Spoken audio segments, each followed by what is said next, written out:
আসসালামু আলাইকুম রহমতুল্লাহি বরকাতু। আসিয়ার মৃত্যুর জন্য যারা দায়ী, আমি বলবো সরকারকে তাদেরকে 3 দিনের ভিতরেই জনসম্মুখে তাদেরকে ফাঁসি দেওয়া হোক। যদি ফাঁসির কার্যকর না হয় তাহলে দেশের ভিতরে ছোট ছেলেমেয়েরা নিরাপদ কেউ দিতে পারবে না।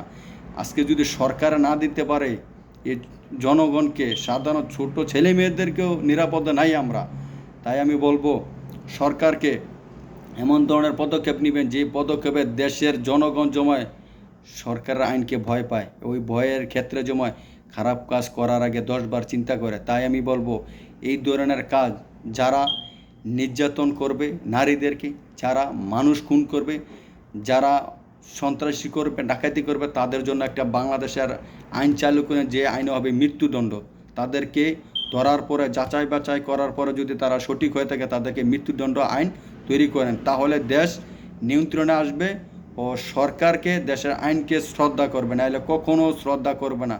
কারণ তারা এই ধরনের লোকেরা কাজ করার পরে যদি ধরা পড়ে, তারা হয়তো বা 3 মাস 6 মাস জেল কাটার পরে তারা আবার ফিরে আসতে পারে। আসার পরে কিন্তু তারা আরও ভয়ানক হয়ে ফিরে আসে, কারণ তাদের ভিতরে আর ভয় থাকে না। এই কারণ চিন্তা করে এই কাজ করে তো আমি বেঁচে যাচ্ছি।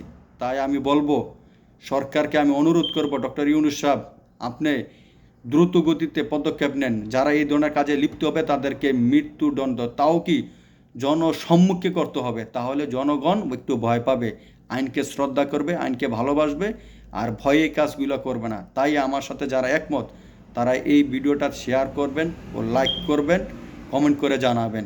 সবাই ভালো থাকেন, সুস্থ থাকেন, আমরা এই বিচার চাই। আসসালামু আলাইকুম রহমতুল্লাহি ওয়া বারাকাতুহু।